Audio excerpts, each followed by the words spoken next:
Chers téléspectateurs, en tout cas, nous allons tenter également de respirer avec une belle chanson, la chanson de Roga Roga qu'on appelle Likofi.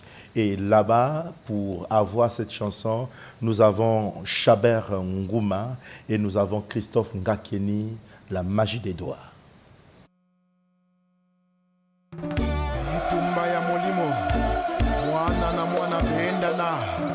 Rendez-vous le 19 mai 2024 au Casino de Paris. Demi-dieu Jida Samendengeso, Jessie Mukuyo. Je suis là. Voilà. Moina R.O. Swakuna. Leader de la distribution, Bestman le meilleur. Claver les caca, Brice les petits. Nina Okemba, Mwanaya. Jean Dominique Okemba, Moranzambe. Colonel Major Rémi Ayayos Motema ya Noëlla. Tikangana Poma Batwa Tendoyo. Mon ami Gaël Ngeso Iloejo. Général Boka Basile, Machacha de guerre. Lili Toka, PDG, dragon de la monnaie. En route vers le casino de Paris. Les victorieuses. Pascal Parent, Pete Diamant. Georgia Adoro, Yebisana va faire Soledi. Bomba Yango et Foki. Elikia Nangai, Jamaïque Naba les Olezo. Andy Iris Boutique, Nakei, Ahmed, Dongou, Zidane, ils sont plus que la puissance. Mwana wa Fioti Kamanakusa Kanana, Mukamuna Nkomi, Katika Zaba, Apeti, Apeti Apeno, PDG Destin Osenge, Apeti, Apeti Apeno, Junior Igwe, Igwe, Apeti, Apeti Apeno, Mike Mwanga, Apeti, Apeti Apeno, Julien Gatier de Pembe.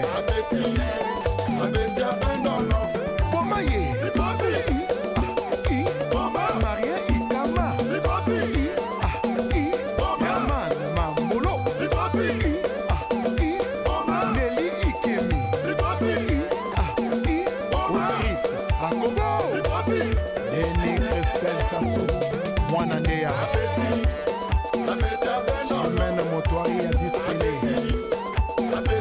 Sergent Beto, Sergio A. Niaben Mokasha. Rachel Bobia. Guido Solution. Vivien Mafoulou. Anoda CD. Rendez-vous le 19 mai 2024 au Casino de Paris. Ria Feriol Gassakis, honorable Abel Ouassa. Yébébaé. Régis Mongo, Cédric Okwere. Odette Yé. Yamaxine Gondio. Sissi Bouka. Mané Nemila. Bonne aventure de Bobo Chris. Aïe. Omaye. Giling Ilaye. Sambo, Jules Mondo, Chela Biscuit, Kobi Kosa, conseiller Herman Azeli, Maître Lingou, Orléans, Irval Omondi, Borobuda, Levan Valentin, Daïda Blaha, Saber Sima, Le Bachelor. Rendez-vous le 19 mai 2024. Likofi soke wuti na mokolo babeta ngo tchengete et zwaka motu. Ça c'est Roga Roga. Mais en Kituba, je ne comprends pas pourquoi Likofi, cette belle chanson, en tout cas une belle inspiration au plaisir de Chaber Ngouma. Mais Patricia Nsala, ngemutke zonzana ka mingi bena Ismaël akia nana Roga Roga ke yambaga bena ba inzo kuna benge zonza mambo ki salu. Bo journalisme ya mtozaba ngudi ya bampanzi sangwi betekele ikingena kuzonza na manyima kukua pena kutala nzimbu yayi inamekulakisa beto diambu ya nene ni kofi samti bana ya fieti bagezonzaka trop inwa trop bana ya fieti samukamu na kofi. En tout cas, ngena muno ve mutu baya roga missile le lampadaire et kulutu ya musique ya la jeunesse congolaise nantango ya Kenya. En tout cas, mukezola kaya ni mingi. Mukezola ba miyimbidi ya bana insi na beto Congo ya insi na beto Congo mutinu bake kuimbaka mais na mantwala mukitula kapeya ndi sa musina ntango kuimbaka kokotaka pe na ntima. Mukena en tout cas c'est confirmé. Matondo mingi Ismaël Akiana.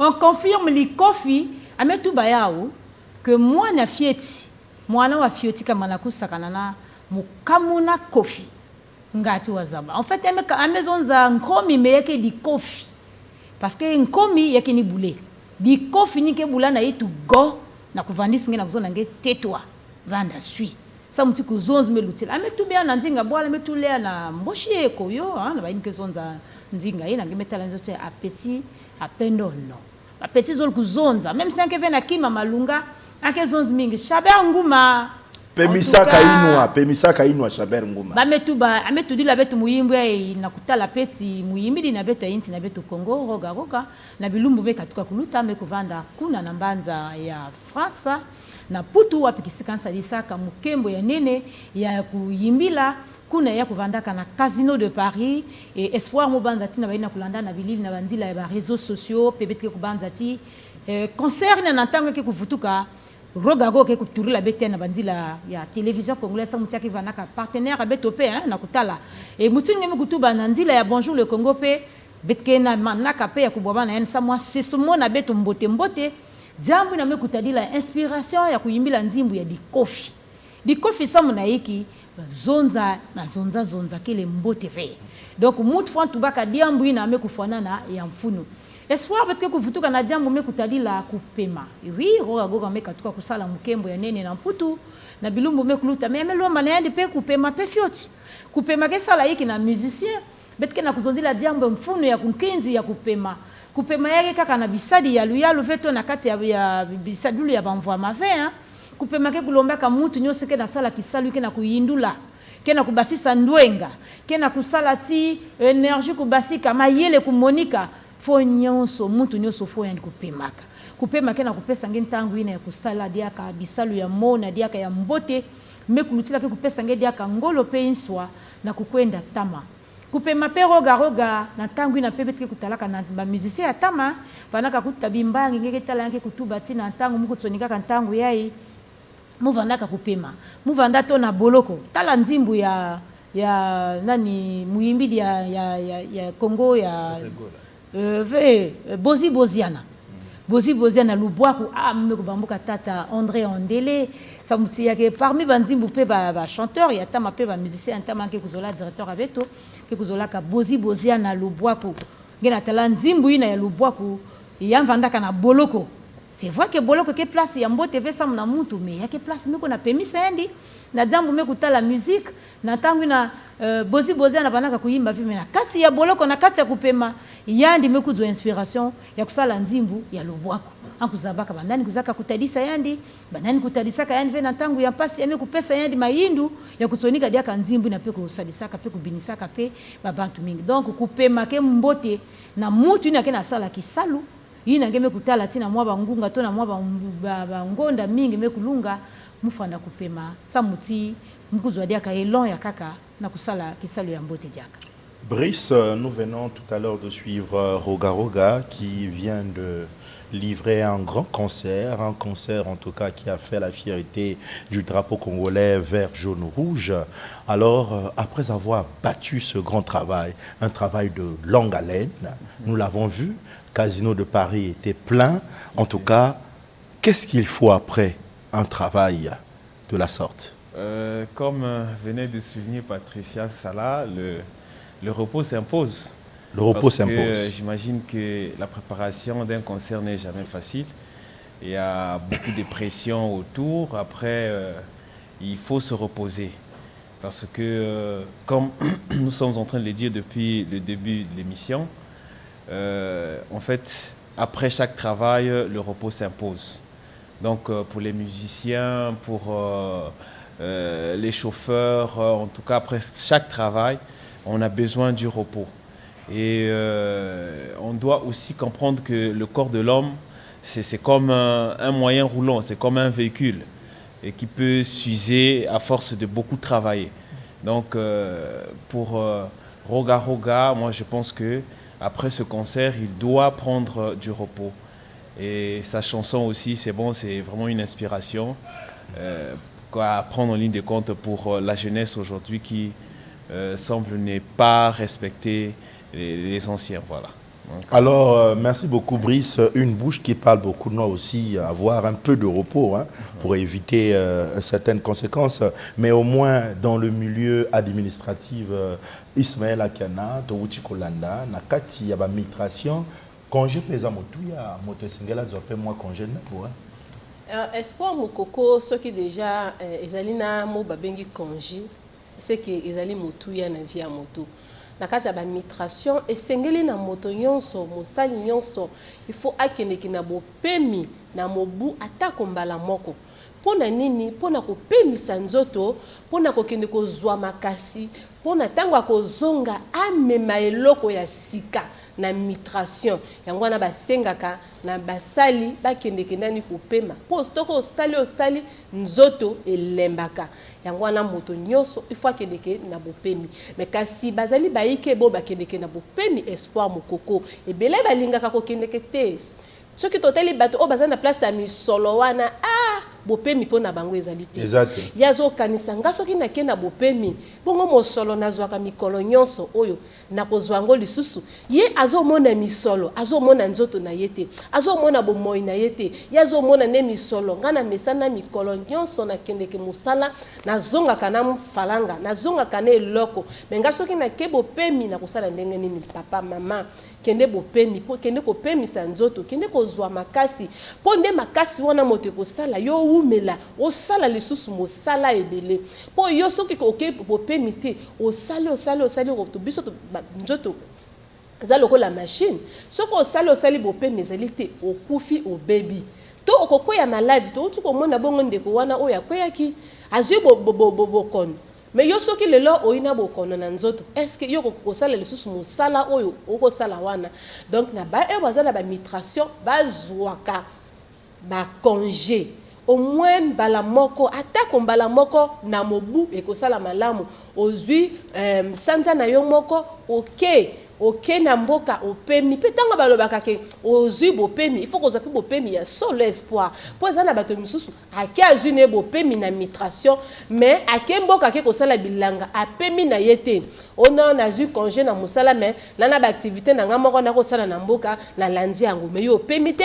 tango kozonga eloko nini ya siko komema biso donc na bo bazala ba migration bazwa ba congé mais tango bazali kozwa ba congé babosa na nyonso batika nyonso bapema po taba kozonga ba memeloko sika po migration pe kene liboso po migration ezali ko kontina na moto moko na biso po na memeloko ya sika yo zongi ok o memi nini po to mona ka bo ba komaka ba buku mingi babenda makano po na ba kene koluka mayele ya sika mais yo pe oki ozwi bopemi memela bo batikali mayele ya sika bongo mboka ndako kene liboso mais kozwa bopemi na mosala te po kende kosala mombongo na ndako te il faut wana to yebisa yango bato ebele basalaka yango ononga nazwi congé mais ye wana afongoli mombongo na surtout biso basien nazwi congé na mosala nga wana nsi nafongoli table na nga na moteka ba friperie na nga na nzando après un mois tango kokoka na zongi tango kozonga pe ozongi kaka même moto wana ok bopemi ezali mpona moto azonga na makasi apesa administration eloko ya bien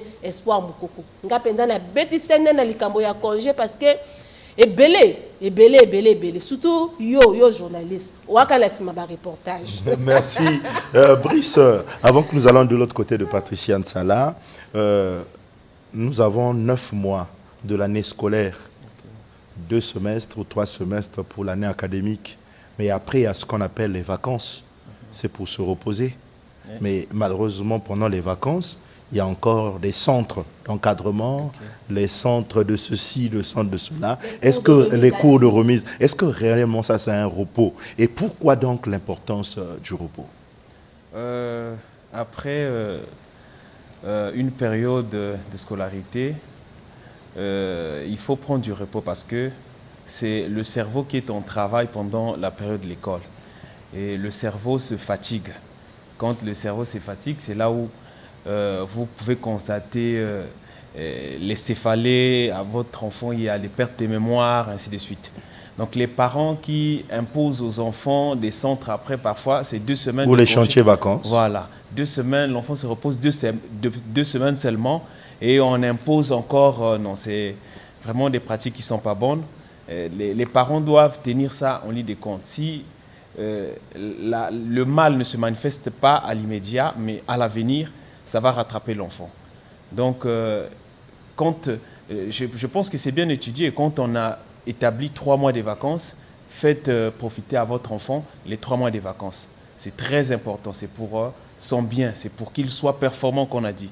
Quand il reprendra l'école, il sera très performant. Mais quand vous le surchargez, vous le rendez malade et après, il va craquer après. Donc, c'est bien cela, Espoir. Patriciane Sala. En tout cas, Espoir Matondo Mingi, il y a une émission qui la mfuno ya kupema to l'importance ya repos. Repos ça mnaï qui Espoir mukoko mumeku talape mumuzo la pe kuzonzi la pe zamu ngeme kuyifula na Brice Ngongo. Jambo mekutadi la kupema ya bana na tangu na ba vacances que kuvandaka. Peut-être que kutalaka babi buti mingi ke sadisaka bana. Na tangu na tuba langeti oh non oui ba vacances mengeke pemave ngeke continuer na ba centre.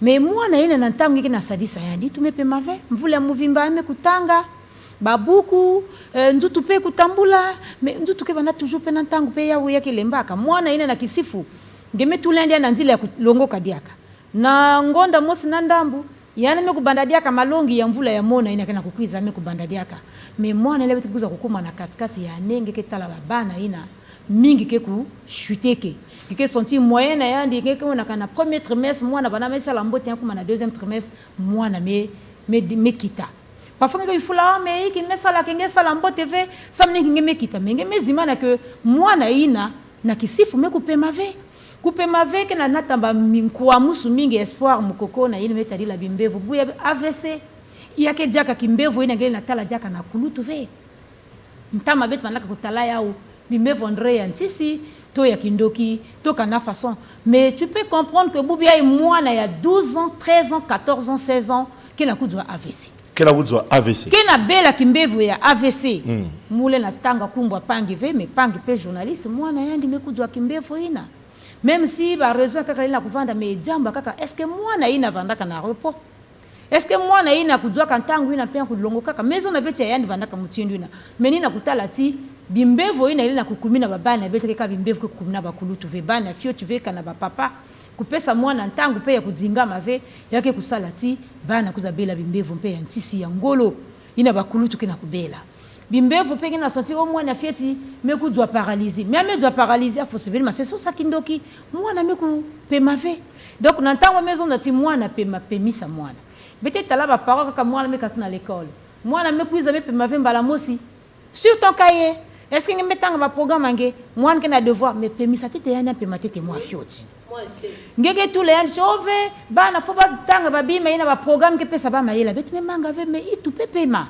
na l'école ame kulongo kame zo malongi mais akwiza na yenzo kana yake weekend pemisa mwana tout la mwana moi distraction ina ke sala pe moi mabanza ina pe ndwenga ina dinga beti me kumanga ve ba beaucoup pe et na salati mwana longo kange mais sarla ka mwana tableau to programme emploi du temps ya kusalati na tanga katika na l'école impisa tanga na tangu ina ki kulongo kana ba meza ba dikanda moske pilina mwana ina bon c'est vrai que awa bana pesa mwana ngolo mpe mvingu mwana ketete na mayela ya kusala lukolo mais faut kuzaba timbasi mbasi mwana ina tanga kuma na université mvingu ko kuvanda dia ka motivé hein kana bana ko baska ba première ba deuxième to lere kuma na université ni ngeke talaka mwana ina capacité me ku diminuer mwana kena comprendre ya ki mave ngeke tala babana me kuma na ba mvandulu ya bonso parce qu'on a séduire ba professeur ça mutianzo note ça mutiange dia avec à mesure à kutanga ya ku retenir kima ça muti ba parents pousser que tele mo ba surcharger ki an mayi la basket tele mo mbangu charge na ménage na ba ina mesa la biologie ya ki kulemba et que ba faire que causer bimbevu ya méningite ya que causer que parfois bimbevu pe que tala yebet que bokla pe bimbevu ya ba céphalée chronique elle na butangi ba bimbevu mingi na kati yitu tina ba tumeur ya cerveau ingeke tu batikindoki kindoki ve sa muti cerveau ya mwana to ya muntu kudinga makave muti ndunge mosipe kibuti to kilongisi na ntango mepesa nge ntango ya mvundulu bénéficier na yao sadi la ntango ina kusala vete amuko na longisa diaka na ba privé sa muti luyal me kupemisa munu to parfois peut-être muko na pesa dia na ba cours na ba ina betete la na ba sonta kaki longisa kati même 20 heures na pimpa oya samu na ba travailleur bete me mangave mengeke na pema veninge na tala ba papa ki na kona kubwana banzila nge pamuka ple o na bureau bamikuza kuta yandi na zula bureau yandi amekubwa menga ke na basika na mbombo aba mebula iti ve me parfois itu ya kupema keleve ya fana pema samu tsaye na buta beto ba hypertension artérielle ki na salati ba bantu kufwa mingi na kati ya kukondwa kupema to repos ina beti na kuzitisa ya ufe. Mama Patricia Ntsala. Tate espoir. Est-ce que zabti na mani makuzwa AVC? Yake na bisika balenda ka kunyakusa muntu. Oui, espoir mukoko kana baminganga to banganga mayele baina mekutanga mingi na jambu ya mavimpi bamekutala ti na manima kana muntu bina mayanzu tumekukwabuka to mekufwa na ndila ya ba AVC.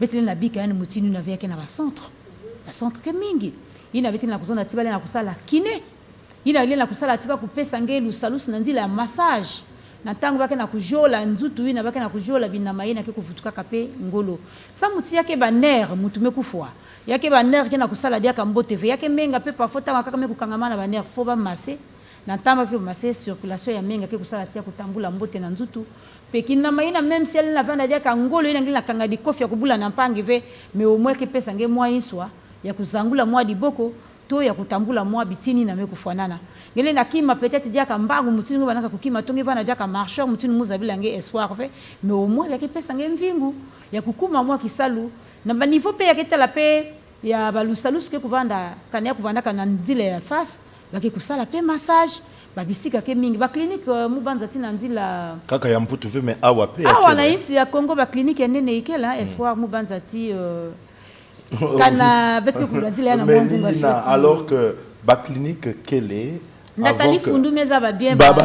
Alors que vous allez comprendre, Patricia Ntsala, nous avons nécessairement des cliniques ici, à Brazzaville, qui font quand même ce travail-là, après avoir été victime d'un AVC. L'AVC, dans l'Umputu, accident vasculaire cérébral. Cérébral.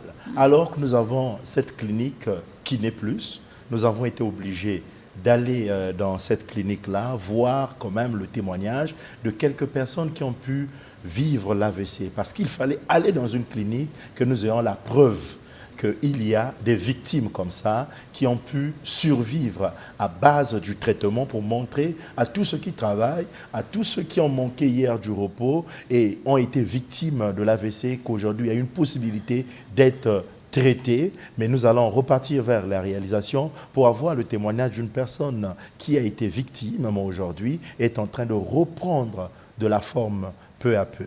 Christophe Ngakeli. C'est vrai. Je suis aussi tout malheureux. Maintenant, je peux marcher. Bon, c'est vrai que je vis pas très loin de chez moi là. Je vais à pied, je vais à pied, je viens à pied, je repars à pied, mais avant je venais dans un taxi. Vous êtes venu comment ici? Vous êtes venu comment, dans quel état? Mais dans un état pas acceptable. Je dis que je venais en taxi. Maintenant là, je peux aller à pied, je viens à pied, je repars à pied. Donc c'est vrai, il y a une évolution. Et vous avez souffert de quoi? C'était une paralysie? Oh, pas une paralysie. Pas paralysie, mais... Au départ, c'était quoi votre problème? Vous étiez malade à quel niveau? C'est au niveau des pieds. Vous ne marchez pas? Oui, marcher difficilement. Et là, ça a pris combien de temps après que vous avez retrouvé votre santé? C'est un mois. Beauté. na kine plus clinique oyo ezosunga bato ebele kasi yo nini ya motu ya kokolobela biso na mai matali kine plus? Bon, nakokoloba mpoye nga nakɔtaki awa le 1er mars lelo na 2 mois awa mars avril mais nayakaki na pasi navandaka na bitungama kolongola kuna le premier jour mpo na koyaka oyo elaki na nga pasi nakoyakaka na taxi natunga mpe na taxi mais lere nasali 6 séances allez maintenant bolamu ebandi koyaka na nga malamu e etikali na nga boye kaka monoko kote mosusu ekomi léger kote mosusu nani kilo nani wana nazokontinue nani koyaka nakokoka kosunda awa te nakokoka komata awa te ngai moko sikoyo namoni bolamu awa nakomokoka komata nakomokoka kosunda nakomokoka kolongola ndako na nga ti awa na makolo te soki nasilisi nakomozonga mpe ti ndako na nga na makolo ni wana bolamu oyo nga namoni awa nazoyebisa bino nde bongo ndino koloba mpe na baninga moto bana lolenge na yo azwaka likama lolenge yo ozwaki kolobelekaki nini na moto kolobela bango bon nakoki koyebisaka bango boye bayaka bazalaka na elikya parce soki oyi na elikya te okomona mpasi donc ifo bazala na elikya kote nga nazokende na kine ni soki basalisi nga na kozwa bolamu donc kaka elikya kaka. Alors là, chers téléspectateurs, vous venez de voir la preuve des gens qui ont été victimes des AVC, mais aujourd'hui est en train de reprendre de la forme peu à peu. Alors, avec vous, vous allez comprendre que l'importance du repos dans le travail, mais cela est une importance qui est tous azimuts dans tous les secteurs. Mais c'est avec Patricia Nsala, Mama Nsala, Betme Katuka Kulanda, Kento Mosi, Natata Mosi, Bana Kamekubwa, Nakimbevo ya AVC, mais na clinique qui n'est plus, Betme Katuka Kwende ta la preuve, ma conséquence à kuzanga ou ya kukondwa kupema na manyima kisalu, ma conséquence yango. Ina betme kutala ba kenchi fait kwenda l'hôpital bet kwenda faso bakele faso na pona kulakisa ba inoske salaka beno keba si kupema kele ve kukondo kupema kele a tala na manima iki kena kuvingila be na manima ngeme katukulanda espoir matondo mingi malmale bet mkuzonzi la diambo mekutali la minkwa musini na kunata kukondo kupema na luzingu ya mutu pe kukondo kupema na luzingu wa mutu kana nata bimbevu mutini bet mekutala yai bet mekutanga kuna na clinique ya Kiné Plus yake clinique kele na bainsi ya nzenza fe yake clinique kena kati ya Brazzaville pembeni ya wangena mun nzila ya kukwenda ya Mukondo Arrêt la Fleur yake na pembeni kana nge kuboka diboko ya yange Lukento ni wapikisika yao ikele kuna pelo salusu kuna kusalana ba papa na ba mama yake ba bantu betu kuzwaka bizizi kuna ina kulakisa kati au akisalu ngena kusalana bale na kuvutula beto pe binama na beto mutinu muku tubaka yao na tonono kupesa yao ngolo pe mvingu sa muti mutu kutambula to kusala diaka kisalu na vanaka kusala kisalu pe ya Kiné Plus yake kena kusalama kaka na clinique Kiné Plus V yake osibite salaka talaka ya kuna pe na CHU professeur Ombupe ngede talayan pe kusalaka pe kisalu ina et na service ya neurologie yake kuvandaka beteta la pe kuna pe na Jeanne Vial bake salaka pe ba massage ina ke kusala ti muna témoignage tata muna kento na baseur na baseur awa na plateau na 10 maisons donc ina talaka yake sala ti ku vutula dia kabinama munu tata muna kento kubwa bana ka kimbevo ina mais na ndile ba massage yaluza kupesa ndia kangolo ya kutambula ya kuvanda ti bubu na katikati ya beto espoir mukoko mfunu ya repos beto ke kutala ya mpamba vesa muti repos fona kupesa mana bisadi nyos muka na kutatamana même baina ke tekaka na zandu muka na kiadi na kutala ti ba mama betu ke tekaka na zandu bete zabaka ntango ya repos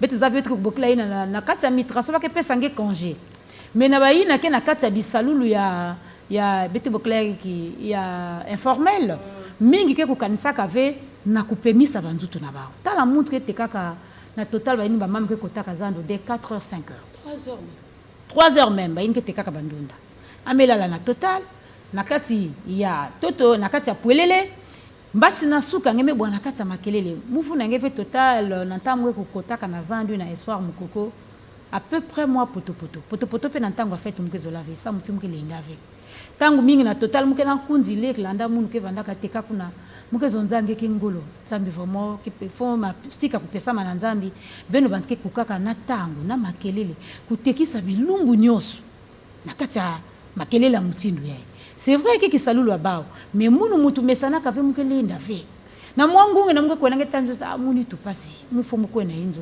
itupasi muna lenda ve donc faut y vanda na tangu ngemeza bati mumesala bangonda peut-être kumi ya kutekisa mais préparer kupema yange tout bati ngonda ya décembre peut-être que bana ngonda vente que sumba mingi ngonda peut-être même ya août ou septembre ngelenda pema peut-être septembre que préparer la rentrée que tekisa bimna kana bani que tekaba livre mais ngeme calculer na mwange metu bati yake na 12 mois munu mungezwa congé a munu personnel ngemo so mutu veke metu bati ngeme kubama munu muzola mukoenda na mvundulu mais muzola kuna ntamoko na vunda ngekondo mwa di pavé mukondo mwa kima kudia na inzove mengi mekubika yao espoir moi pas tenir na kudzo ba recette ngina kudzo ngina tout bati par jour ngina katula na caisse ngime tout le combat que vanda pena moi ba carte ba kona lo sa ba mibikisi ngile na ku épargner na kutu bati moi épargne ke nange ke ya muke na sala ntango ko na 1 mois ya mvundulu mukondo kima kudiave kana ngime dzo bénéfice à 15 000 ou 30 000 na journée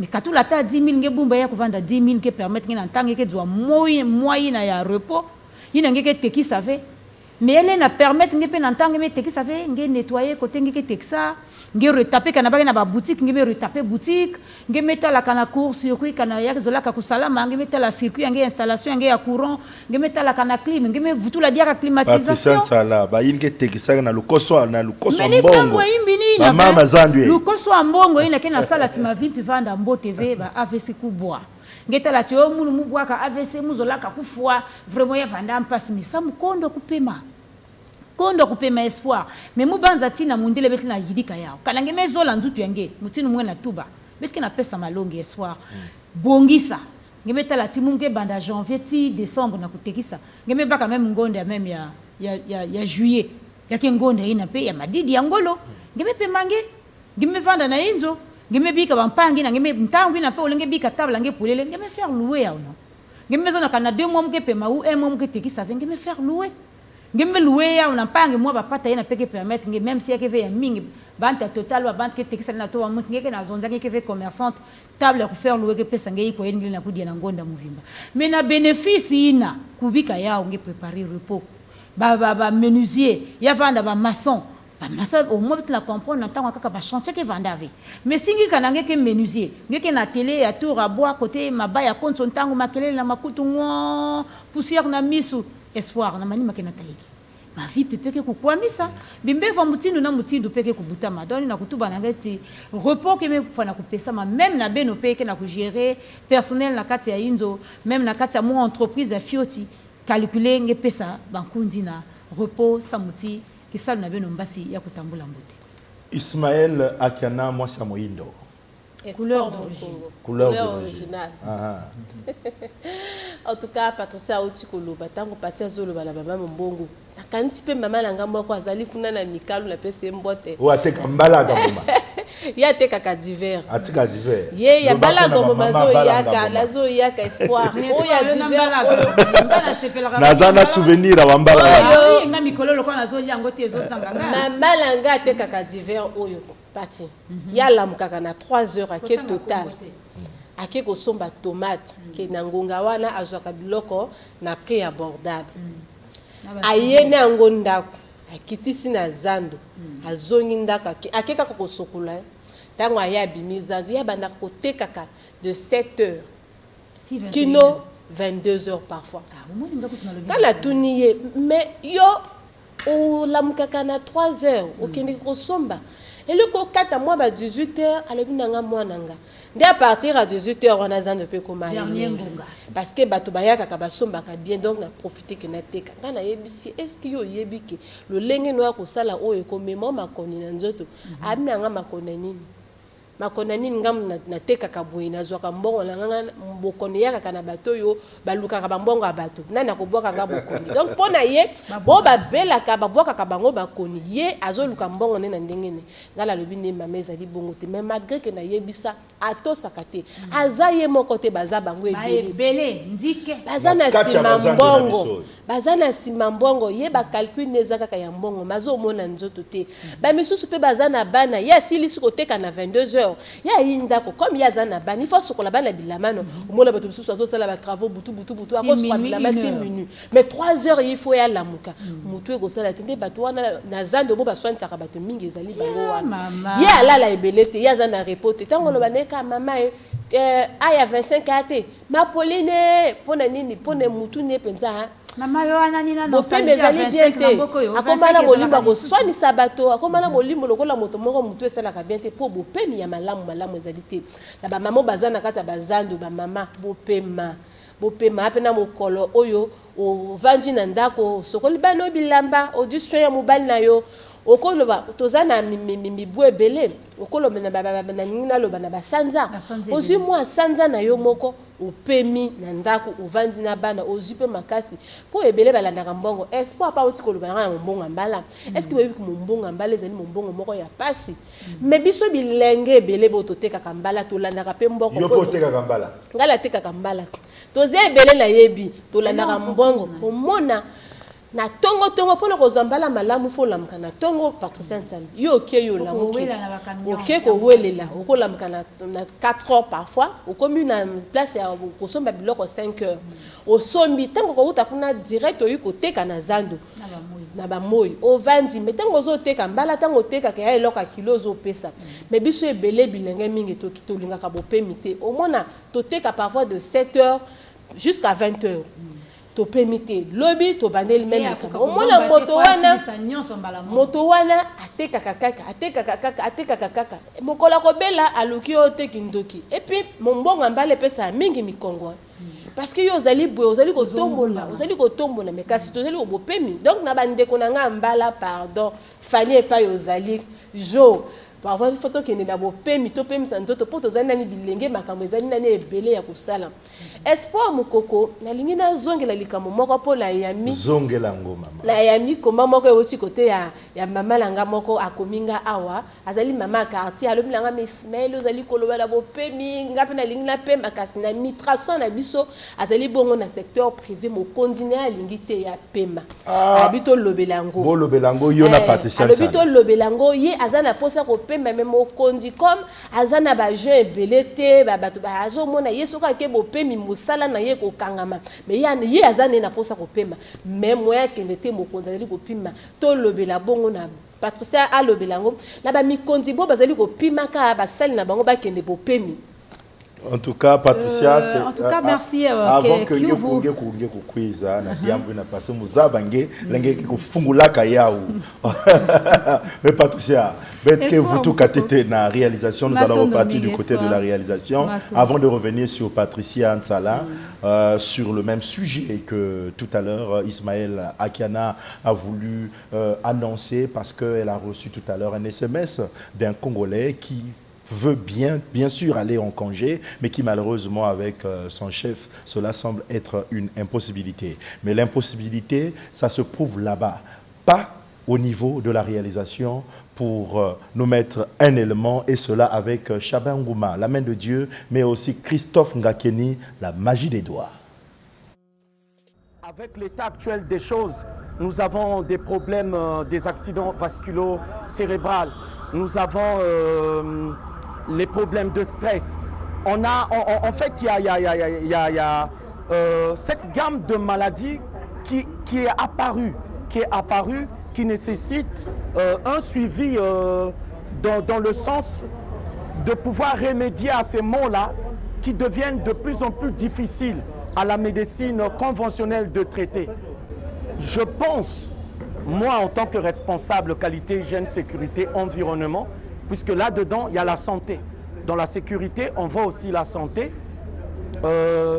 Notre apport, comme je vous l'ai dit au départ, ce sera plus lorsque je vais partir vers mes supérieurs pour leur dire, voilà, Kiné Plus est engagé dans des activités de médecine visant à récupérer les gens qui ont vécu des accidents vasculo-cérébraux et qui ont laissé des séquelles dont la médecine conventionnelle a vraiment beaucoup de difficultés à récupérer.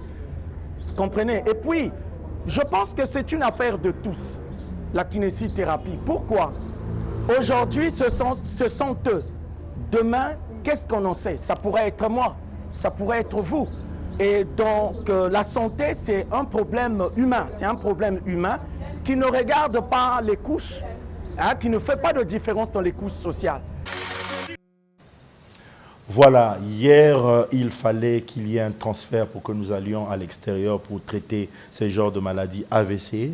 Pour nous qui travaillons, pour vous qui vendez, vous les commerçants, quel que soit le travail que vous faites.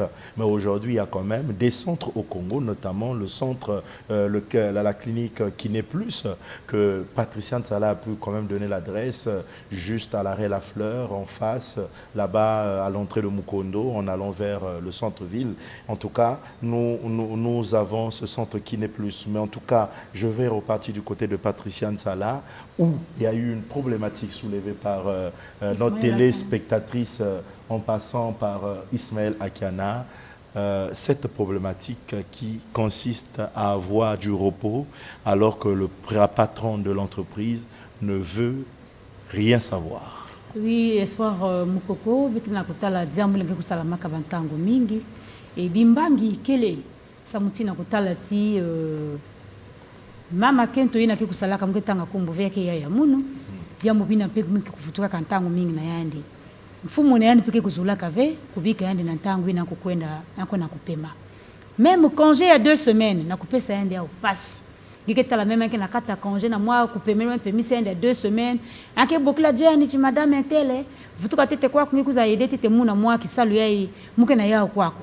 Mais nantangu ina ngike na kuwa na congé tekela ngeke kuwa na congé bete pesa kan inswa na ba privé yake vandaka mbote samuti mutu tekela kuwa na congé muna vomu kuwa na mgozo nda Ismaël mungu kuwa na congé na ngonda kinganzi donc ngenge banda sala na munu ngeza ba kisalu mungu na sala samu nantangu kuwa na congé kisika ina muke katuka munu dibulu kutala na ve kisalu kukanga mave ngeta tamana na kusala kisalu ina mimi mutini wake kusarla kana privé toka na mutu kena kisalu enda kusala meza bati mama kingandi ke kwenda na privé tel kinga tel kilumbu et plutôt na congé tel kilumbu mais na bakati ya bisalulu ya fiot espoir mukoko yake pasi ngeke tala ba ke sala na kata ba boîte de nuit yufula ba ke doit repos na quel temps ngeme basika na boîte de nuit bene sala je sais pas de 17h quand 15h ben banaka 14h bene bana souvent beti bakangunga 15h ti mbasi na 5h ngena kati ya makelele ngena kati ya kuzonza ngena kati vraiment ya mambo ya mbo TV ya nuit nupe nzutu me kulemba ve mwangunga ngeme basika na 5h ben me ku nettoyer 6h ben me kanga kisika yango ngeme kuona na inzo 7h na tango ngeke muza bave na wapi lo ngeke pema bangunga yiko ngeke pema ngeke so sadia peut-être na kona suma kana mwa ba malafu kana bayinki babima kaka donc ya bonga kuvandaka quand même kupesa inswa na mpangi pe kupema mais ba mfumu yinke yala ka bisalula mutini ngeke tala baba kezola kupesa ba bisadi na bawo ntangu ya kupema ve samu na ntangu na bana sala pila ngena kuwatio jija yandi kotaka kaka nzo lako za kusala amekubwa amekufwa vomolufo ya mbala kaka mais mbala kaka nzutu vanaka kusala mingi pema kave benenge kutala yao kinduki benetala yao peut-être nkisi mutu media ve parce que nzutu vanaka kusala repos vanda ve na futuka na kuza fungula kaka boîte na ntangu na même ataki mamosi ansalave amekufwa nzutu ina fana kupema nzutu fana kupema même si na bisadi ina kena kusala bete kutuba peut-être même la soudure na ntangu meza batingeke na télé kena babantu mingi mais sadi sabau nantange mesa sadi sangeza bati yandi mesa la déjà mvula mosi nanda wa mepema ve tata kinganzi kwa na pema bilumbu yae mama tata briske sala na tata mayela bilumbu yae nge pema tete na inzo samuti nzutu pe ya fana pema mais ba chef malheureusement kana ngemeza ba kisalo ninge ba kesadi samiki bete zaba ve diambu ni yandi yakele na bika ngevenge kwa na pema parce que ana zimana ya nantango nge na kusadisa nge mingi mbasi dikubu kana yeme kubwabana na ngeba accident ya mutindo ba AVC ya kudwange angezo dia kakisadi ya mbote mutindu ngeve ben natalaka kaka mbutu ya mbote ngena kupesa yani kisalu oui moi mon élément c'est un tel vraiment en tout cas c'est mon aide de camp que je compte vraiment sur lui il y a que vraiment kisadi na collaborateur il na muke sikidilaka mingi. Lui, il est là quand Espoir est là-bas, ou bien Chabert est là-bas, ou Christophe. Vraiment, en tout cas, moi, je me sens en paix, je ne me dérange pas parce que je sais que non, et tout est bon.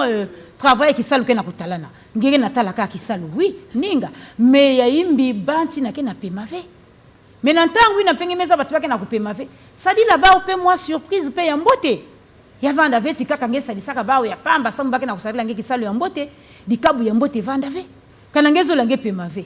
Mais na kati ya migration beto na kati ya administration publique yake kulomba kape na ntangu na ngena kuzwa mvundulu mais batu mingi za ba secret ya kupema ve hein ba repos to ba congé na ntangu na kuzwa lenge kwa na retraite ba ke futaka yao hein Espoir ah oui hein ba batu mingi za ba veti kuzwa congé ba ke futaka ya bomba mukanda ya congé kana ngeke na yao cessation du travail ngeme sala ina na reprise ina ba ke pesange mukanda ina bomba yao na ntangu ya retraite ke kusadisa nge mingi ngike talaka mingi bake na kusala bake na kuzwa vie repos mais bake na kuperdre muka na bakunzi na mama Elampolo ba unikina yande na mama Alex Mbiseyu mukini tangu bake zonda ti repos ya yande emeza bati ngonda ya yande kukwenda na congé me kulunga en tout cas Alex doit repos ya yande ke kwenda na congé ya yande aki annoncer me kimuna kwa na congé amundu telle date mais mingi ke zola vi kubaka congé munu personnel mo kotomukila mumezaba kisifi amuna doit congé amundu ça mula ne passé mu doit avec congé aneya ipe na bumu doit congé amundu mena kisifu muke kuzwa congé mufana kwenda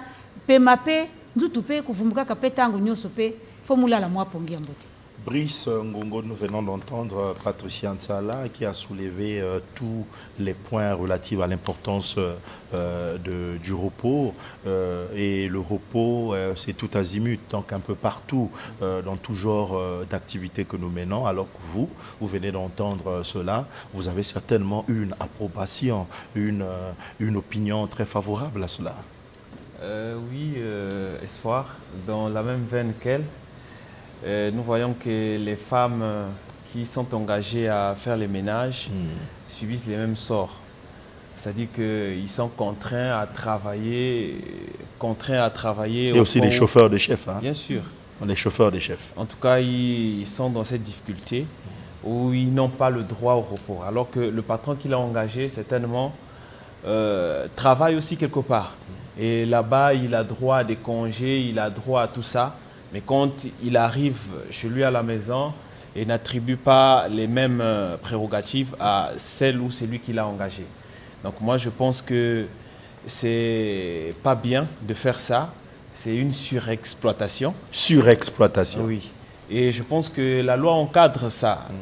Il y a des procédures certainement que ces personnes-là peuvent mener pour réclamer leurs droits. Parce que le repos... 11 mois au moins, oui. Après le travail, le 12e mois, vous avez droit au repos.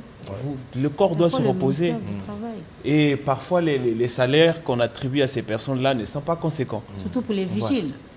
Voilà. Ils perçoivent peu, ils travaillent beaucoup. Sans repos. Et voilà. Donc, c'est pas bien.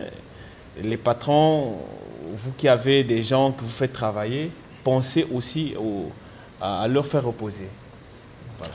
Alors, le repos, c'est aussi ceux qui sont du côté de la prise de vue. Nous avons Dekambi, doit aussi se reposer encore. Il sait le faire, il sait se reposer. Dekambi Ferrol. Alors, avec vous, nous allons aller de l'autre côté là-bas pour écouter également un expert qui nous apprend sur le repos, mais qui nous montre aussi l'importance de la kinésithérapie. Avec vous, nous y allons.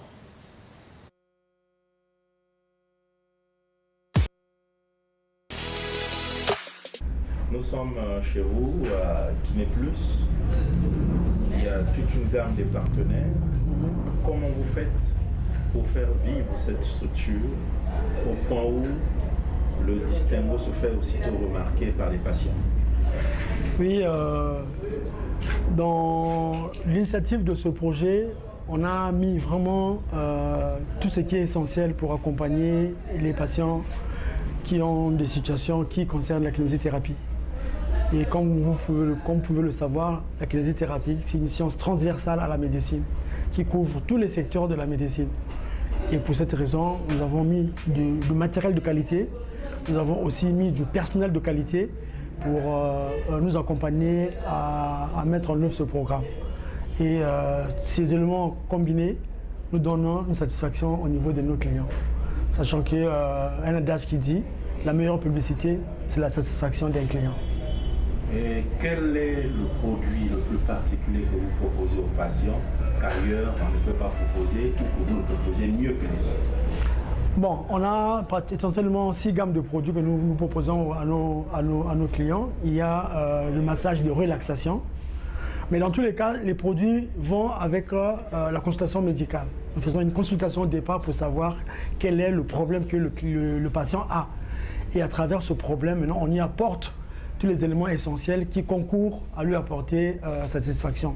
Il y a les situations de massage, de relaxation, okay. Il y a les situations des exercices physiques qui se font. On a des matériels de qualité qui peuvent faciliter la dilatation du sang, la bonne circulation du sang.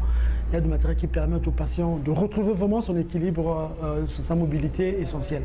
Nous sommes dans un quartier populaire et la situation macroéconomique du pays, la situation des ménages ne nous permettent pas de mettre des prix qui sont hors gamme.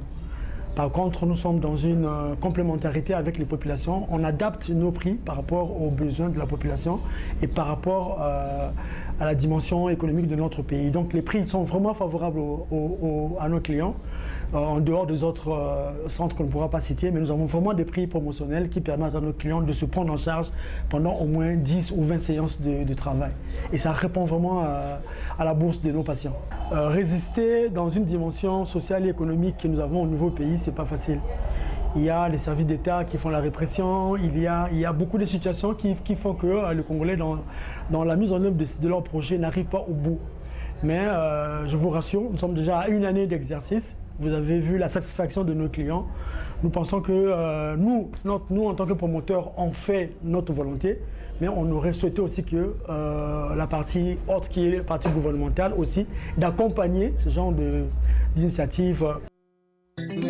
Alors, merci Chanel Mayela, merci Ephraim Anka, merci Ferriol Ngasaki, Ferriol Dekambi, j'allais dire, qui sollicite beaucoup du repos. En tout cas, cela est de mise pour sa santé. Je voulais dire aussi que vous avez compris qu'il y a eu tout à l'heure un expert qui nous parlait de l'avantage de la kinésithérapie. En tout cas, c'est quelque chose d'important que nous devons nous bénéficier et aussi, pas seulement lorsque nous sommes malades, pas seulement lorsque nous sommes malades, mais ici on nous démontre que même lorsque nous sommes en bonne santé, il est de bonne loi. Il est important pour celui qui travaille beaucoup d'aller avoir une espèce de cure de massage, c'est-à-dire qu'un temps de massage pour se relaxer, pour se redonner de la vigueur. Même quand vous travaillez, vous êtes en bonne santé, quand même. Est-ce que, Brice, vous êtes déjà allé consulter pour avoir un massage quelque part? Non, malheureusement. Pas encore. Ben, je m'arrête. Il faut penser. Ismaël, aussi au Kenya déjà, Finyayo Mwanzo pour la Makila, il est canadien. Toujours. Déjà, n'est pas à Motaye Moussala. Mais oui, basé Belé. Basé Belé. Même docteur docteur Omboulou. Docteur Omboulou.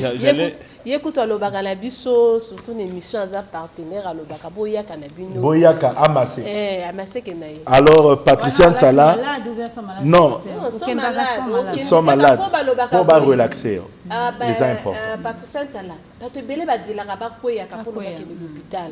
Mais motostanga sala kasoko sala sali foko kende batala lokola espoir a uti koloba massage omoni osali et en plus moi mi kwa nzoto il faut que ne ba masseyo to dela ka te tango to koya ka pondo to kende l'hôpital pona lo poto balobaka non baloka moto tout azali un malade qui s'ignore voilà même toute personne en bonne santé voilà oyebité donc biso tozana makono on nzoto meto oyebité il faut moi un mususu OK ba bukio moi mi kwa wala na moi massage OK et ça la fait là moi et ça la vraiment bon là et puis to bois qui sont mbela na docteur Omboulou a tozo yaka tozo Patricia Nsala question je me connais déjà ça m'a sangé moi massage et moi mi coup deal là quick moi nzout aussi moi mengo aussi circuler mukena médecin munu ke vanda yake mwana kena munu tukata tanzambi matoni kupesa manange ambwela deka kulutila espoir moi na 8 ans mais c'est un simbangi c'est-à-dire vous avez si ba docteur nyo c'est ba kiné que masse un kento bakala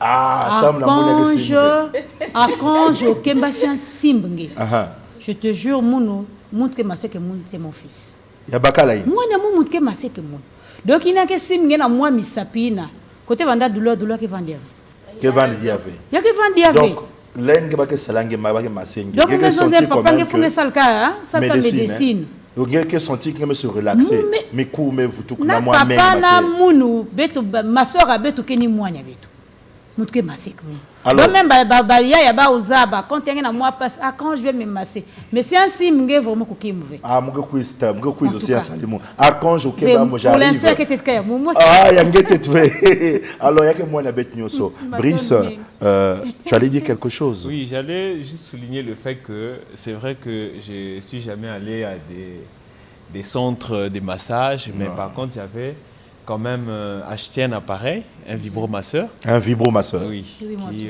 Voilà. Donc, ça fait très mal aussi quand vous avez des douleurs. En tout cas. Mais ça t'a relaxé quand même. Bien sûr. C'est important quand même aussi pour ceux qui travaillent. Vous savez qu'il y a des chefs aujourd'hui.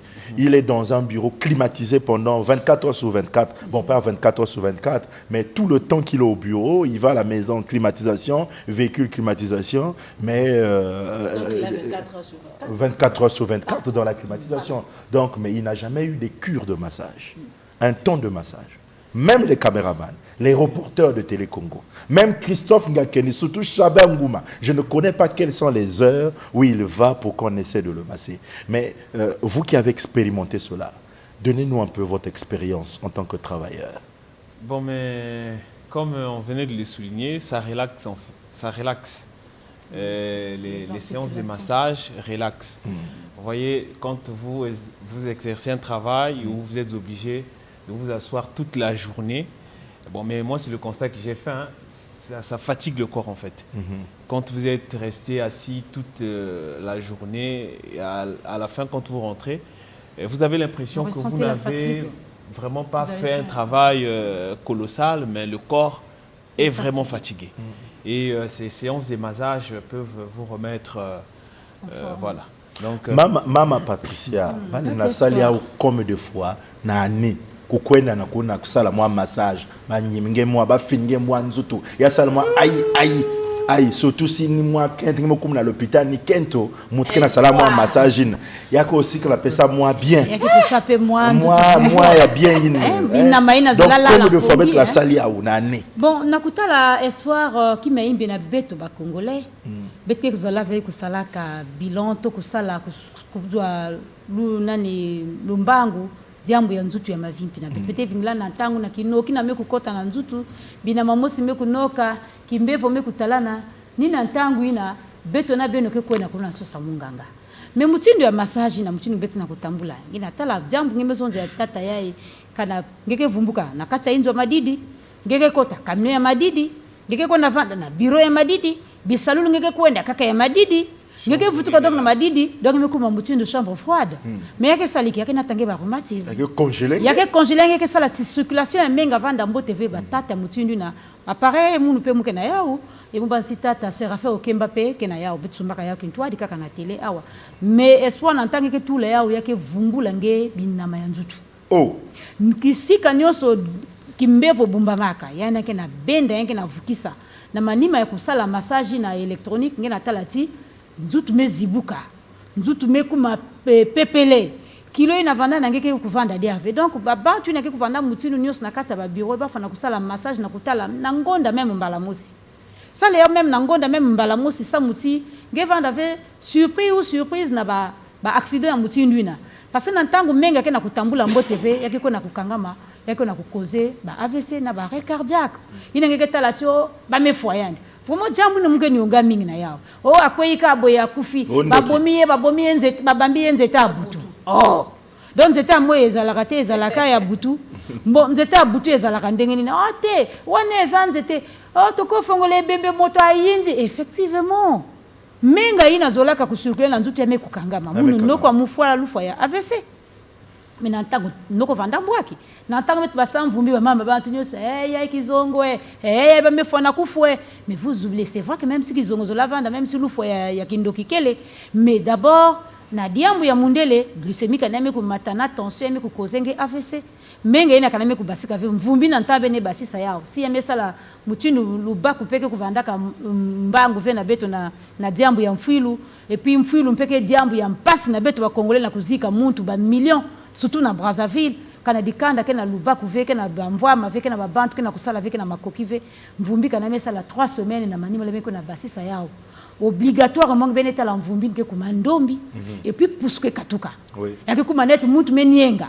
benezo za neto metulen mazatia lokola adiki postezo longa tokoki ko sokolate mais ya me durer menga ina zolaka kutambula na nzutu ya kangama kisika me kukangama madizi na pena ntango yake na kudurer bon muke salave na la morgue mais ini ba expérience betke na yao na ba mvumbi betke kubwa banana ya na kati makanda pusuke kukatuka mutu ke kumandombi yake kumnataka minkwa musu mingi na kati makanda sa muti kondo kuzaba kudiata ngemosi ngeme kangama kisalu même si le travail m'appelle le devoir m'appelle je dois aller travailler j'accumule du travail j'ai assez de dossiers j'ai vraiment en tout cas le chef n'est pas là vraiment je dois tout signer mini curieusement ngekona na ministère à finance ngekona na ba ministère à kaka en tout cas ba dossier me vanda kambianga dossier ke kwenda ve menge muti na laksange tino anke salaka mingi tout le jour anke na poste na kisalu mais ba dossier ke avancé ve maintenant na quel moment ngeke pema donc nantango ina ngeke pema ngeke sikona pema ka côté donc kupema ina nantango ngeke pema ngele na doit moi ba dossier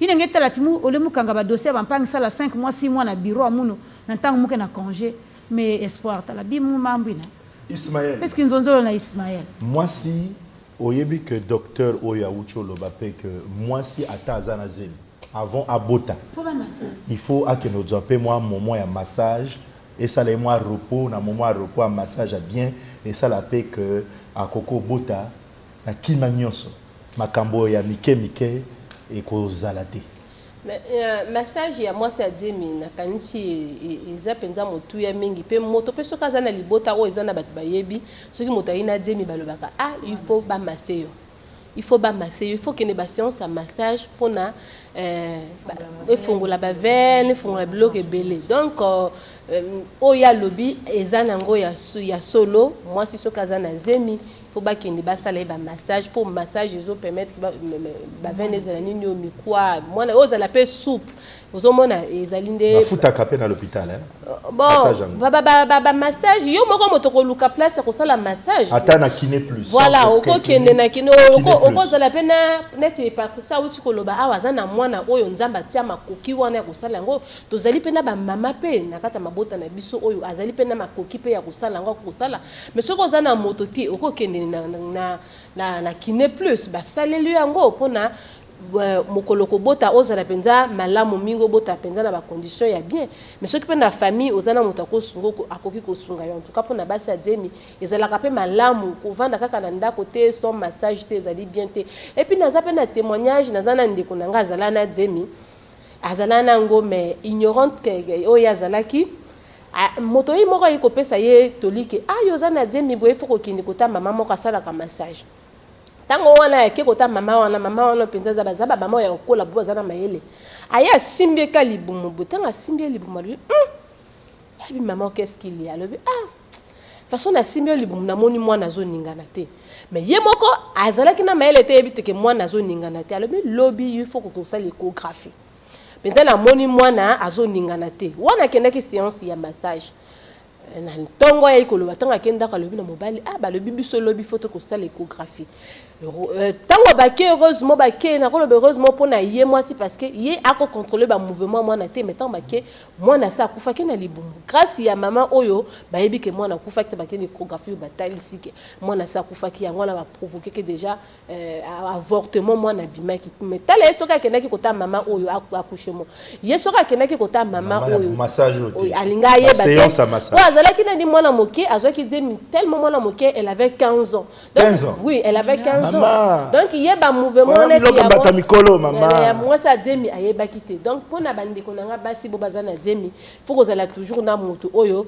asimba kayo amase yo pe ba mama wana pe to ba papa wana pe ba pe sa kabiso pe mayele pe et ko sungo mokolo ko bota il faut que ça la boye. Na moni on a tel problème, il faut que ça la boye. Ba msusu fond d'ailleurs un massage à ko sengo, il faut tambola pour na moni makolo nezo vimba na ozamu a kilo, il faut ko tambola. Donc on a tout pe ils a ba conseil ko permettre moi ça de massage pe ça la été et kangola pe moi si na makambo bisu se kwa kikoyaka.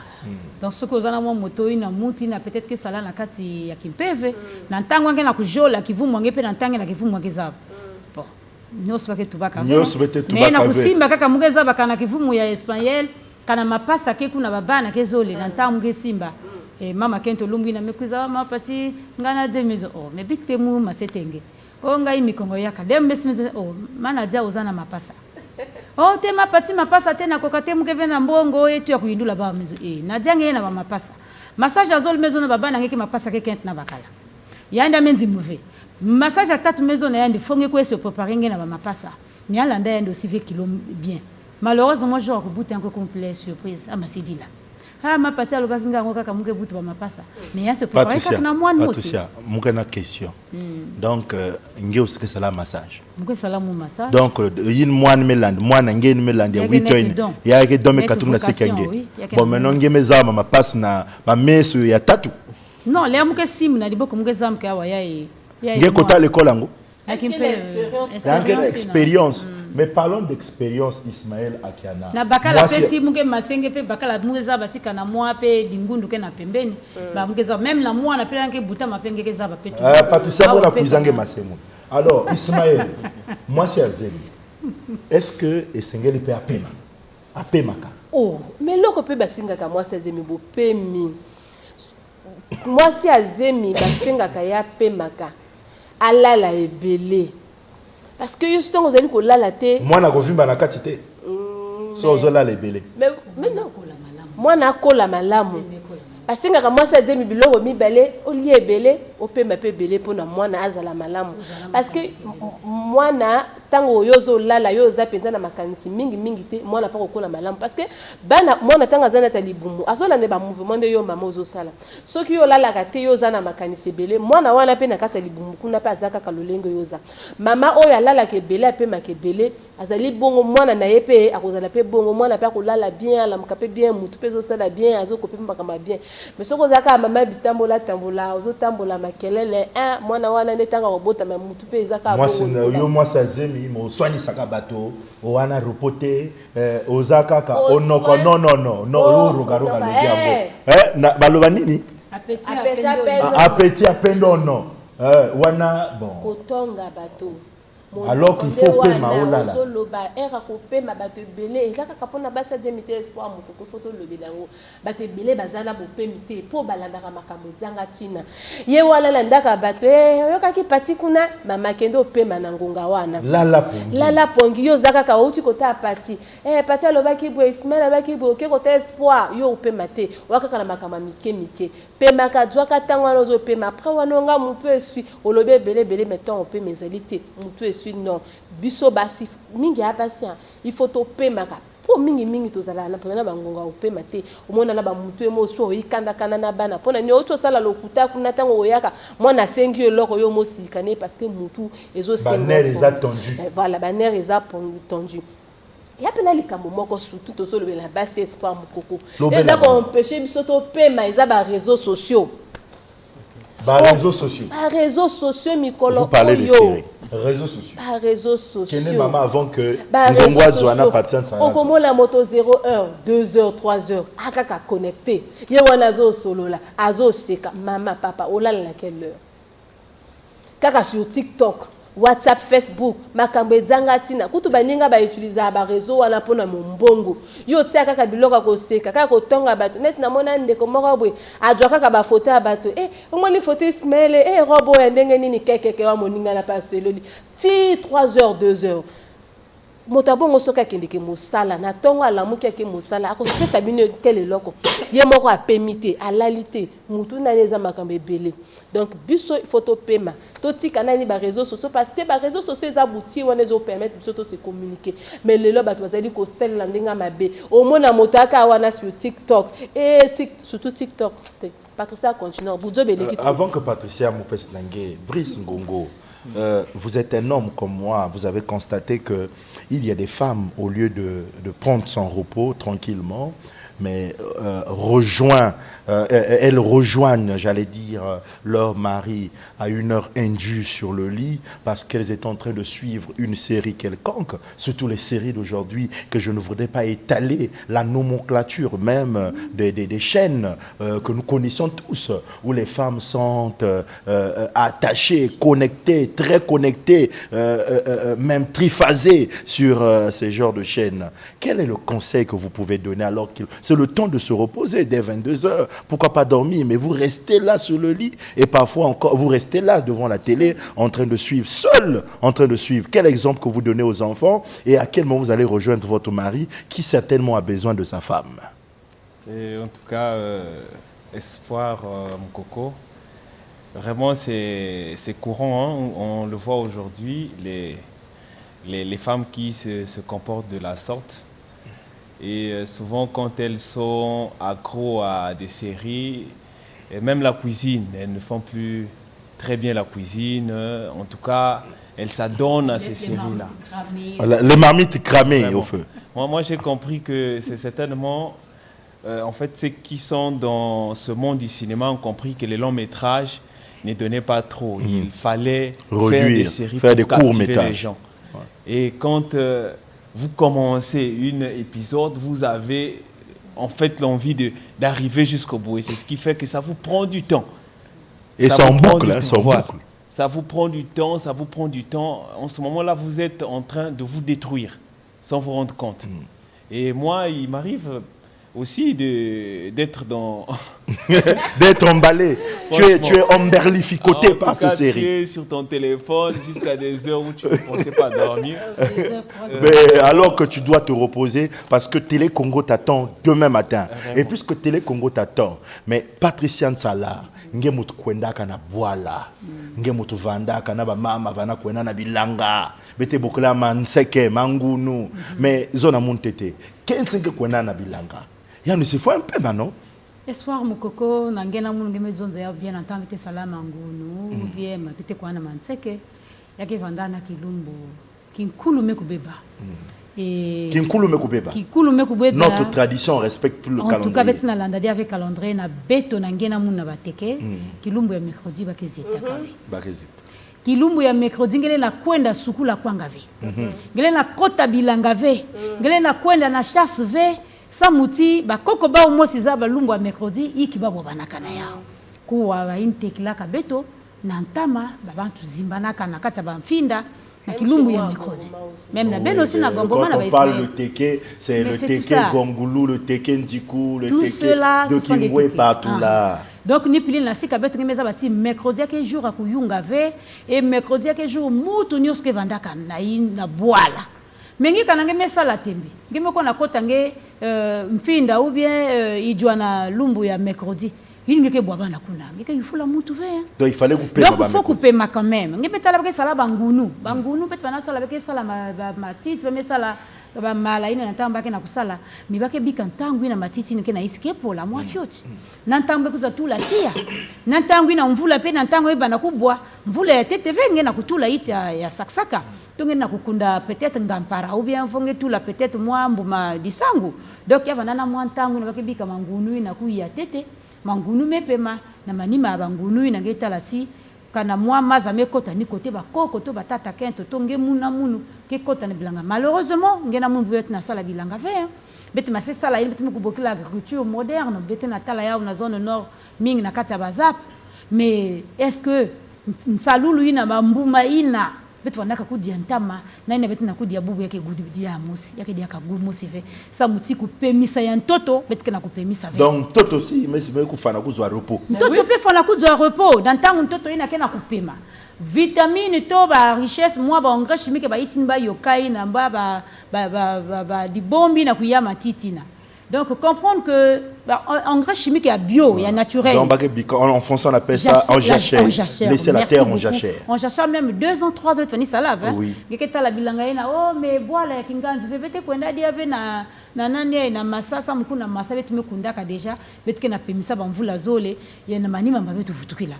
Donc, nangulukila betu maseko sa nangulukila sam na yekiti kuna betke na toto ya malu ina kipesa beto ba pomme de terre en beauté ba dessus en beauté oignon en beauté ina ntangi ke vena ntsata kutul ba engrais chimique ngeve na ntsata kusala kima mosive donc kana toto penge me pemisa yao ya kipesa pe mbutu ya beauté donc isalu nyonso na ntangi ke na kusala yao espoir mukoko ya ke sosa nge pemisa yao kupema repos ina pemisa tete ya evana kisalulu na penge na kusalila kana kuvana machine ngeke na kusarla konso ntango pemisa tete machine kana kubanda suka tinko kula kana pema vyake sala inge wakaka wo pièce mos mezengana o yeme bo ampane mais oui yeme zo apane samna hiki yame pema ve donc ki manyoso ina ke kusalaka kisalo na mtoto yame bongati ya kupemaka nzutu ke na kutambula yake na nsatu ya kupema ndeke yake kutambula mais c'est pas ibu hein kana kukuma na pipa ndeke samna ke ketala ndeke na pipa akedigimba ve amoke vana ndeke ndoki yake pema parce que meza batia itango munu mepema sangu tango ibuke pema kana tango mais yandi contraire kisala yandi mingi keni na pipa bapangi ke na lala mais yandi na pipa yandi na pumbo ngeke tala ndike mendeke na pipa ke na kwenda kote kuchikiri yana masesala yandi kisala na pipa donc na tango na batula ke leur kupema faut kupema kupema kana mfunu mingi Patricia merci balobi ibu Ismaël a pema kana moyi mena butu asalaka to appelle ba ibu na bato oyo to mona na butu ba komi ko bima mais est-ce que na moyi ba pema ki ba pema kate nazana ndeko wana mikolo oyo mon frère ma sœur ibu yo moto obimaka na butu pema kate ye abimaka na butu ayaka kandako na tongo soka yenda ko na tongo pona ko talisa mokilité ke ye abimaka na butu ye pa za wala la bino de bato wana omona kaka kwei kaka boya kepo azolala malamu te azolala malamu o noka zwinga yo butu esalema pona kopema yo pema kate yo wana ozoluka na ko yibaka bato po na sana ya na ngai moyiba ayi akotele ndako na 2 heures tango baninga bazolala yo ozotambola mapanga bato wana peza biyubibe papa kende kopema na ngonga wana eloko yiba baninga wana salema tango wana pona kolala ibu amiyibi ebi baze ebele ibu yayo yiba yayo luka ba misusu kuna bake komela masanga tango baninga bazolala bango bazomela tango baninga bazolala bango bazomema après lobi noka yen mabe tango malambokoni koyaka biso banoko to memangambo na bio souffrir tozana besoin biso mototo leka na télé to memangambo aussi motabeli na famille et comme oya leka na télé comme espoir azape kitoko boye bakoloba noko na biso encore kitoko ezo matabwe c'est que ya sa kotima solo ya kotima solo noka kotima solo te asala kana kingani ezane yo moko ozo tosa te okomona wana soki mwa liboke ningani bwai ya espoir mukoko comme mikolo ya ina na Ismaël bango baza bato masolo babebisinga te zwa vi na yo suri Ismaël nana motuna conseil nini yo kopesa na biso na moto to kendeke to zoka ba camion ya minene wana to kendeke mboka to voyager kebele conseil nini yo kopesa conseil wana na France na Lingala Patricia na Gituba ngongo na Lopoto chauffeur azo kende na bino lobi na kopesa exemple to aki na kacha bus moko to longwe pona ko kende kintele ngai na juste merveille bongo toza ko kende na kacha camion chauffeur wana komolana to komo attaquer montagne ya kintele wana station mazola la pongi to lobene papa gari camion mais toi kana ba chauffeur ebele ba kende mboka parfois moni ana pongi mais conseil ni no pesa espoir mukoko tango zokumba bato zokumba ba via bato la kanisi na chauffeur nyonso il faut apemaka po yo tango zo mema bato yo zu pongi na nzela omoni nini yo ko mema na sima mais yo ko boma batangana okosilisa mokili chauffeur ba bengi chauffeur il faut apemaka omoni ba chauffeur ebele ba kweya kana ba erreur en ndenge nini mokolo camion ebisi ke camion nanga ekotaka na 19h ya garé 19h eleke ya kota ndako ya ke komela masanga ake la viva asali la viva amokota na 2h 4h ya bandi mosala nde makambo wana ezali kokoma pona chauffeur en tout cas ezali toli papa soko moni koza au pointé journée wana fanda na ndako et puis ebele pe balinga kopesa ka ba relève te nde boyo ata na pongi alinga mema boma bato soko moni ke oza na pongi nzote za makasi te pema pesa moninga relève asala okawo lingo pesa relève pe te ezala bato mso babino bato bajaka ba relève azala biyu bibe garer voiture mokolo ane vanda ke o mema makame ebele na mboka espoir oui rapidement nazalaki nalika moment yalinga na bakisa basali ya nzambe mpe mikolo bazali kokweyaka mingi bango mpe bazwaka bopemi te bakanisi ke lokolo oza mosala ya nzambe donc ofosala tout bango wana na tongo les prêtres se reposent peut-être pasteur à l'église de Réveil tala ye moko moto a prêcher asali prière na sima wana culte matinale ayami bato ba réunion bope mezalite et puis yozo mata cher mikolo tout kaka yo mokolo kokweya bakolo banini voilà le koso côté mais la kanisi toko kendo komona tradit thérapeute en boulou po alobaki biso na ba coulisse ke azo yambaka pe basala nzambe belé kuna bo bazo kweya kana AVC ezali pe kintokite basala nzambe toza basala nzambe photo sala kato pemaka surtout kuna l'église ka nzamba ko bango bazoko ya pote balobaka prier sans cesse donc bango basambela ebele repos ezate voilà pourquoi bazoko ya pas yemo nzambe 7e jour à Pemaki Patricia. Oui, merci beaucoup. Alors Ngongo, nous sommes à la fin avant que Patricia qui sera certainement la dernière en quelques minutes les pasteurs, vous qui êtes chrétiens, vous qui êtes aussi certainement pasteur aspirant, je peux le dire, excusez-moi de cette audace. Oui, vous n'avez pas tort. Vous avez besoin de repos. D'accord. Allez-y. Oui, comme venait de soulever ma très chère collègue, et en tout cas, c'est ce que nous constatons. Hein. Les pasteurs s'accrochent trop de la chair, et vous savez que le travail spirituel, c'est vraiment un travail qui épuise, parce que ça engage l'esprit. Et quand l'esprit est engagé, le corps subit. Et quand vous restez dans cette façon de faire pendant longtemps, et voilà pourquoi, moi j'ai un témoignage par exemple, il y a un pasteur qui est rapidement. Tombé du haut de la chair et il est mort sur place. Donc en train de prêcher, il tombe, il est parti. Par manque de repos. Voilà, donc les pasteurs doivent aussi prendre du repos. Même en Europe, vous voyez, les églises, les pasteurs vont en congé. Ils vont en congé, et voilà. Donc c'est très important. Patricia Nsala. Oui, Ismaël Akiana et Espoir Mokoko. Ah, maman passe Ismaël Akiana, Espoir Mokoko. Mais comme que mutu mosle me bana pe mene salaka kisalu mosle me kuma mutu mosle. Doni na kutubati ku pemisa nzutu kele mfunu mingi. Espoir Mokoko, muge kutuba jaka jambu ya Ismaël pe kutuba ya bantin ke kupema ka ba chauffeur. Ba chauffeur betu na kutala ba employeur mingi ke na ku natisa ba chauffeur na katampasi. Ba bisalulu ya mona. Et bisalulu plutôt ya ba mvwama ina ya transport ya ba mituka ya nene ina kena kukwenda na banzila ya babwala bubu ya bitina kutala ti accident na société kingandi accident na société entreprise kingandi ba camion kena kubwa mais parce que ba chauffeur kena pemave espoir ngeke katuka na soanke bubu ye ngeke kuiza kuma na Brazzaville peut-être mbasi na 6 heures ngeme pema fieti même pas 2 jours mbasi parfois na 22h ou 12h ba maison nange kwenda na Oyo ou bien kwenda na Dolizy to kwenda na Pointe-Noire na pula ngeke pema c'est normal ngeta la ba chauffeur mutu ngeme tu na ba camion abwala la pongi sa muti ba mvwa mabaina ke na kusalisa bao ba ke na pesa ndila ve na ba chauffeur ba pema ba fana salila bao pe ba congé na ntangi meza bati ba chauffeur eme kusala 5 mois 6 mois ba ke na nata ba ke na pema ve ou bien mvula muvimba parce que kusaka na ve yake ndila inda ngeke ya kuvanda ngefana nata na ba virage na ba nyoso na ba mvula mutindu nyoso tangu nyoso na ba changement climatique et parfois pe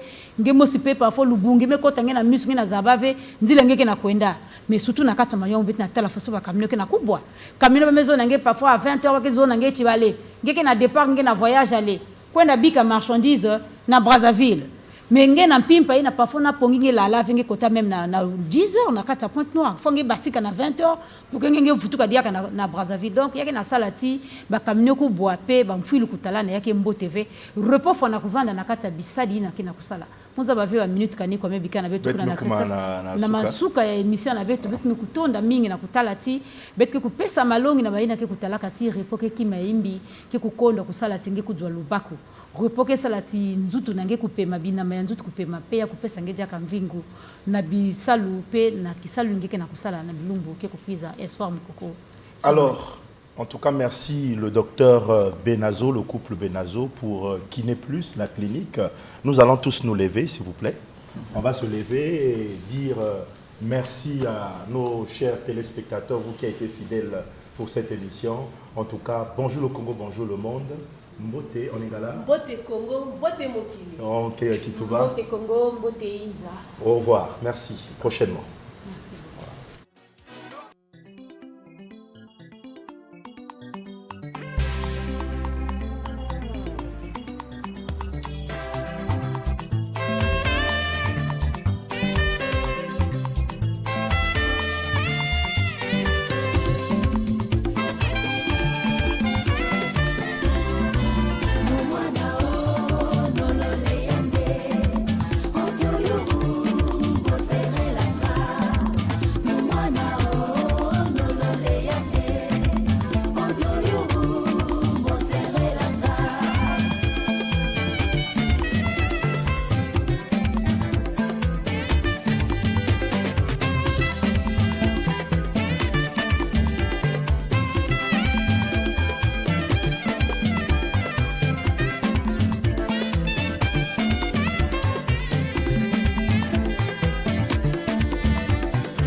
Luchile que